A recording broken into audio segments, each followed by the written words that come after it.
Sama ada dia boleh menasihati kamu ataupun kamu boleh menasihati dia. Ni cerita dia. Nampak tak? Salman dengan Abu Darda ni dia macam adik-beradik, blood brother, sudah bai'ah. Akhan, Nabi telah mempersaudarakan mereka macam adik-beradik macam itu. Maka itu apabila salah satu buat silap, kena tegur. Dan ini yang dilakukan oleh Salman. Walaupun dia sayang betul dengan adik angkatnya, tapi oleh kerana adik angkatnya melakukan kesilapan, dia tegur. Dan kita hari ini ambil pelajaran. Yang disebutkan sebagai ini teman setia itu dua. Yang boleh dinasihati atau boleh menerima ataupun boleh menasihati kita. Salah satu, kita ada kawan blood brother, rapat betul, duit ni bagi dua macam gitu pasal makan. Tapi kalau misal kata kita seorang, ataupun misal kata dia seorang aja yang solat, kita tak solat, dalam hati dia, engkau mampu kau pay pasal. Nah, ini bukan kawan dia. Ini bukan kawan. Bukan kawan. Dia anyaya kita. Bukan kawan, dia tak. Ahmad Nisfu cakap macam syaitan. Yang gitu. Bukan kawan, nafsi-nafsi. Dia tak. Atau umpamanya dia tak solat, kita nasihat. Dia cakap, jangan kepo lah. Kubur masing-masing jawab. Ini pun bukan kawan, kiasu. Dia tak. Orang yang ego. Orang yang tak boleh terima nasihat. Dia tak. So kita jawab di sini bahawa contoh yang baik yang kita baca hadis ini kita nampak. Teman setia, kawan qarib, orang yang betul-betul rapat, dia memperbetulkan kawannya. Yang ini kita pelajari hadis. Sudah tentulah apabila kita nak memperbetulkan orang, kena cara yang baik. Jangan kita baru belajar dua hadis saja, kita pergi papah semua orang, tak boleh. Dia berada tempat kerja tak solat, baru belajar hadis. Nabi cakap, ustaz cakap kalau kawan, kita mesti nasihat. Besok dia pergi kerja, kawan yang tak sembahyang semua habis, dia hamput. Last anda kena pukul, anda jangan cari saya. So kita kena betul-betul lah kan. Dia cakap nak dakwah tak boleh. Ud'u ila sabili rabbika bil hikmah wal mau'izatil hasanah wajadilhum billati hiya ahsan. Ini ayat yang cantik. Kata Allah, sampaikanlah Islam, bahasa saya, kepada siapa-siapa yang kita terasa perlu sangat, tak? Dengan cara yang bijaksana. Hikmah ni bijaksana, dengan cara yang betul. Wal mau'izatul hasanah, dengan nasihat yang baik. Maksudnya kita susun kata-kata yang bagus, tak? Kalau kita nak ajak orang buat baik, kena cari prime time, tak? Kena cari masa yang betul, tak? Hari-hari kita makan tempat kerja sama-sama dengan dia. Kadang-kadang dia bawa bekal, kita pun bawa bekal, sama-sama tuang, campur, tak? Yang isteri kau masak, yang isteri aku masak, sama-sama makan, belat, tak? Tapi kita tahu waktu Zuhur pukul 3 kita solat, dia tak solat. Kita cari masa yang baik. Kita kena cari benda ni. Dan kalau kita nak tegah pula, kalau dia misal kata minum arak dan sebagainya, tak? Kita nak tegah dia, kena cari yang cara yang betul. Jangan kita duduk kat kedai kopi, dia order arak, kita order Coca-Cola umpamanya lah. Dia order arak, kita ambil, babe, ini haram babe, sono bagi cakap. Tak boleh, saya kena nasihat awak. Dia ambil botol, dia ketuk kepala awak. So tak boleh macam gitu kan. Wajadilhum billati hiya ahsan, kata Allah SWT. Kalau nak tegur orang dengan cara yang ahsan, lebih baik daripada mengajar. Ini yang Nabi sebut, khataban nas ala qadri uqulihim. Hendaklah kamu menasihati manusia sekedar dengan kemampuan, iaitu akal mereka, tak? Kadar mereka, tak? Sesuai dengan masa yang saya sebutkan tadi, prime time, masa yang cantik, bahasa yang kena, tak? Manusia ni dia tak boleh kena tegur, tak boleh, dia meradang, dia marah. Abu Darda pun pada asal tak boleh kena tegur, tak? Tapi pasal dia tak boleh makan, dia tak boleh lawan nak Salman, terpaksa diamlah, terkebil-kebil gitu kan, diam je tak. Manusia ni biasa macam gitu, dia tak boleh kena tegur. Kemarin saya contoh macam beruk kan. Beruk ni kalau waktu angin ribut dia ke atas pokok, angin ribut dia makin kuat dia pegang, makin kuat. Anda tak akan nampak beruk ni jatuh waktu angin kuat, tak. Tapi bila beruk jatuh, bila angin sepoi-sepoi, dia ayal tu, tepuk jatuh. So anda kena cari masa yang cantik, yang betul-betul orang kata prime time, masa yang bagus, betul-betul cantik, dengan bahasa yang betul. Ini maksud saya. Jadi apabila kita mempelajari agama, kita juga mempelajari uslub, cara-cara bagaimana kita nak implementkan, bagaimana kita nak berdakwah. Abu Darda dalil yang mana disebutkan, beliau ni bukan tidak berlapang dada, tapi orang yang misal kata apabila ditegur suatu perkara, dia tak puas hati. Untuk selesaikan masalah tadi, dia jumpa dengan Nabi sallallahu alaihi wasallam. Abu Darda, oleh kerana yang menegur dia tadi Salman Al-Farisi, bukan saja abang. Kemarin saya sebut dalam kitab, Salman Al-Farisi katanya yang mana beliau ni umurnya 250, ada cakap 350, tak? Semua hadis-hadis yang gharib, yang tidak mempunyai dasar yang kuat. Tapi yang jelas dia orang yang agak panjang umurnya. Itu dalam sejarah.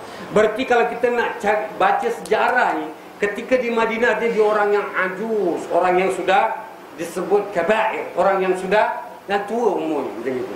Jadi Abu Darda memang tak berani nak kurang ajar lah macam itu kan. Abang long ataupun abang angkat yang nasihatkan dia diam. Nak pastikan dia jumpa Nabi dalam hadis ini kita baca. Gentleman dia jumpa Nabi, dia tanya. Dia ceritakan satu persatu, dia nak confirm apakah yang Salman beritahu aku ni betul ataupun tidak. Hadis yang kita pelajari akhirnya untuk menutup pada petang ini. Apa kata Nabi? Qala Nabi sallallahu alaihi wasallam, berkata Nabi kepada Abu Darda, sadaqa Salman. Wahai Abu Darda, ketahuilah apa yang diberitahu oleh Salman kepada kamu, sama ada hak yang harus kau berikan kepada isteri engkau, ataupun hak yang kau harus beri kepada kesihatan tubuh badan kamu, ataupun yang kamu tidak tidur, kamu solat di awal malam, di pertengahan malam, ya tak? Ataupun kamu berpuasa sampai kamu tak nak buka, sampai kamu tidak makan bersama dengan tamu. Semuanya kata Nabi yang dijelaskan oleh Salman adalah benar. Itu bahasa yang saya pakai. Sebab itulah saya kaitkan daripada hadis yang banyak. Memang sebetulnya apa yang disebut oleh Salman sudah ada pada hadis-hadis yang sah. Selepas ini kita akan baca hadis yang panjang. Itu yang Nabi sebut, inna li rabbika 'alaikal haqq. Kata Nabi, sebenarnya sesungguhnya hak yang kamu harus berikan kepada Allah SWT itu memang satu benda yang betul. Yang kau solat malam dan kau puasa itu satu benda yang sangat betul, tak? Kerana Allah SWT mengatakan, wa ma khalaqtul jinna wal insa illa liya'budun. Tidak aku jadikan jin dan manusia melainkan untuk beribadah kepada aku. Itu hak Allah SWT. Itu minggu lalu kita dah sebut. Tapi pada saat yang sama, minggu lalu saya tekankan, kalau ada mana-mana manusia alim sealim-alimnya dalam ibadat, dia ni memang tak tinggal, bukan saja yakni solat 5 waktu ditambah dengan 11 rakaat setiap malam, tahajudnya 8 rakaat, witirnya 3 rakaat, tak pernah tinggal. Siang hari 10 rawatib qabliyah dan ba'diyah dia bikin, termasuk 2 rakaat minimum, yakni duhanya. Satu hari 40 rakaat yang dia buat. Misal kata setiap Senin Khamis dia berpuasa umpamanya, 13, 14, 15 dia berpuasa. Kadang-kadang ditambahkan dengan satu hari berpuasa, satu hari berbuka. Umpamanya ada orang yang macam gitulah. Tapi hak-hak sesama manusia dia tak beri. Sama adik hak isterinya, hak anak-anaknya, hak jiran tetangganya, hak sesama manusia dia tak beri. Dalam surah Ali Imran Allah sebut, duribat alaihim az-zillatu aina ma sukibu illa bihabli minallah wa habli minan nas. Ini minggu lalu saya sebutkan. Sebab itu bab yang kita pelajari, dan setiap hari Ahad kita berkumpul, kita bukan pelajari fikih bab ibadat, tapi kita mempelajari akhlak.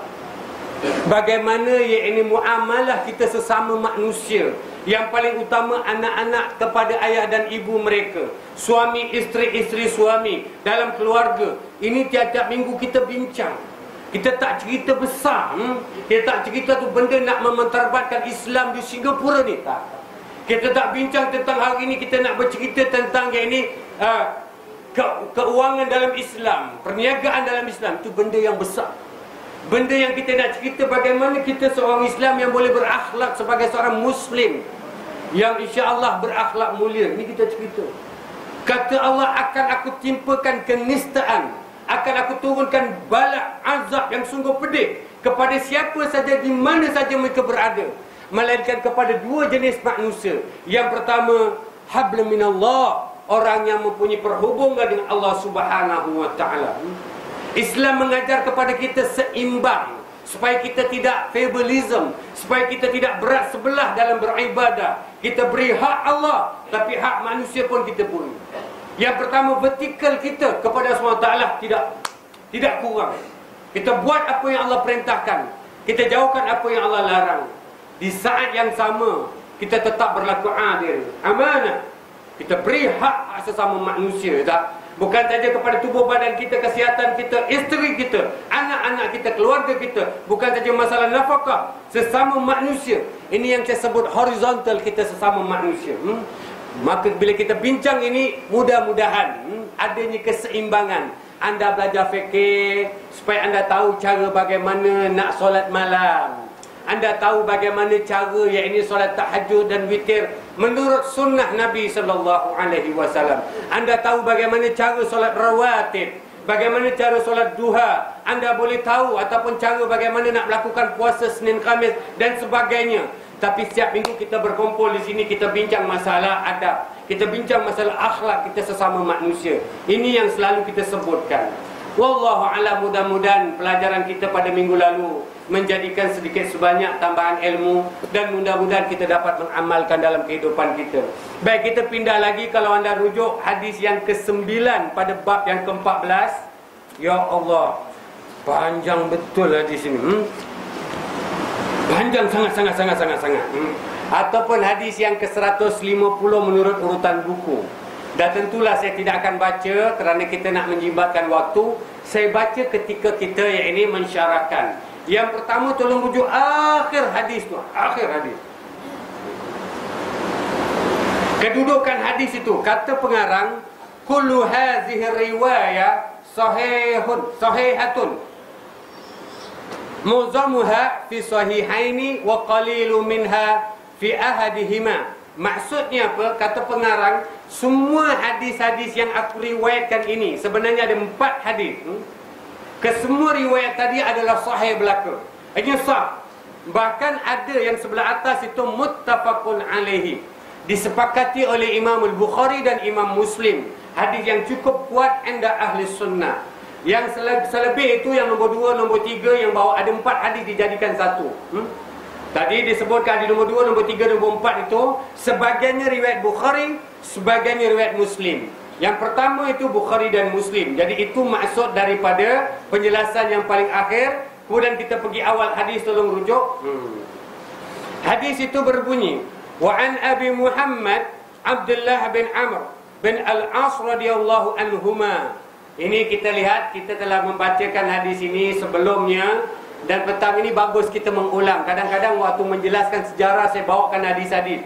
Petang ini kita baca hadis yang kita ceritakan tentang sejarah seorang sahabat yang bernama, di sini disebut Abi Muhammad.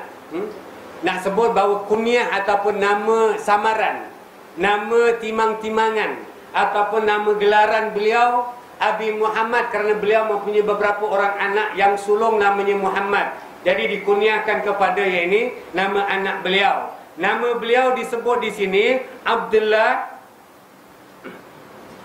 bin Amr bin Al-As. Terjemahan ni silap. Tolong lihat terjemahan yang pakai buku yang sama macam saya. Dari Abu Muhammad iaitu Abdullah bin Al-As. Salah, Abdullah bin Amr. Boleh dibaca Abdullah bin Amrin, boleh dibaca Abdullah bin Amru, boleh dibaca Abdullah bin Amr. Diwakafkan, wakaf isyarah. Tak ada masalah. Abdullah bin Amrin boleh juga, Abdullah bin Amru boleh juga dihidupkan wawnya. Abdullah bin Amr diwakafkan terusnya, tak ada masalah. Tapi Abdullah bin Amr bin Al-As, ini kemarin kita dah cerita panjang lebar pada hadis 138. Tolong rujuk hadis 138 supaya tak berapa ngantuk. 138 An Abi Muhammad Abdullah bin Amr bin Al-As, itu dia. Di sini saya catat hadis 138 tu 12 hari bulan 12 2010. Dah lama juga. Tapi saya rasa saya tak payah ulang lah. Kita cuma nak sebutkan hadis yang menceritakan seorang sahabat Nabi masuk Islam awal di Mekah, tapi bapa tak Islam lagi. Ramai. Macam Muawiyah bin Abi Sufyan. Muawiyah bin Abi Sufyan bukan saja masuk Islam awal dengan kakaknya Ramlah binti Abi Sufyan. Itu kakak dia. Yang suaminya itu Ubaidillah bin Jahsi, yang mana orang yang murtad di Habasyah. Kita dah cerita panjang lebar. Kemudian Ramlah ini Nabi nikah, jadi isteri Nabi. Dua beradik.